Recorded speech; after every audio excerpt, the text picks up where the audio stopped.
அப்பா ஸ்கூலுக்கு கிளம்பிட்டேங்கப்பா, போயிட்டு வரேங்கப்பா.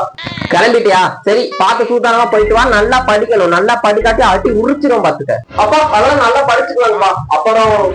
அப்புறம் என்ன? அப்பா ஒரு 2 ரூபா கொடுப்பா, சாக்லேட் வாங்குறது. 2 ரூபாயா? ஏன்டா இந்த வயசுல இப்படி செலவு பண்ணி பழகுறியா? 2 ரூபாயோட அருமை தெரியுமா உனக்கு? அப்பா காசுல எது வேணும்ப்பா, போயிட்டு வரேன்.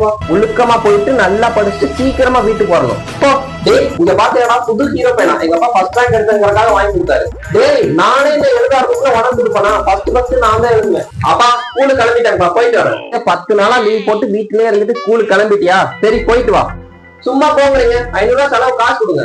500 ரூபாயா? 500 ரூபாய் எதுக்குடா? மத்தியானம் லஞ்சுக்கு ஆர்டர் பண்ணி வாங்கணும், அதுக்கு கொஞ்சம் காசு. அப்புறம் நைட் ஷோ படத்துக்கு போறோம், அதுக்காக. உங்க அம்மா சமையல் செஞ்சு முடிச்சிருப்பா, அதை கப்பல்ல போட்டு எடுத்து போனா முடிஞ்சு. எக்ஸாம் வேற கிட்ட வந்துச்சு, படத்துக்கு போறோம்னு சொல்லிட்டு இருக்க. லஞ்ச் பாக்ஸ் எல்லாம் தூக்கிட்டு போயிட்டு இருக்க முடியாதுப்பா. எக்ஸாம் வந்தா வந்துட்டு போகுது, அதுக்காக படத்துக்கு போகாம இருக்க முடியுமா? இவன் கேட்கறதே கொடுக்கறதா நம்மளுக்கு மரியாதையா இருக்கு.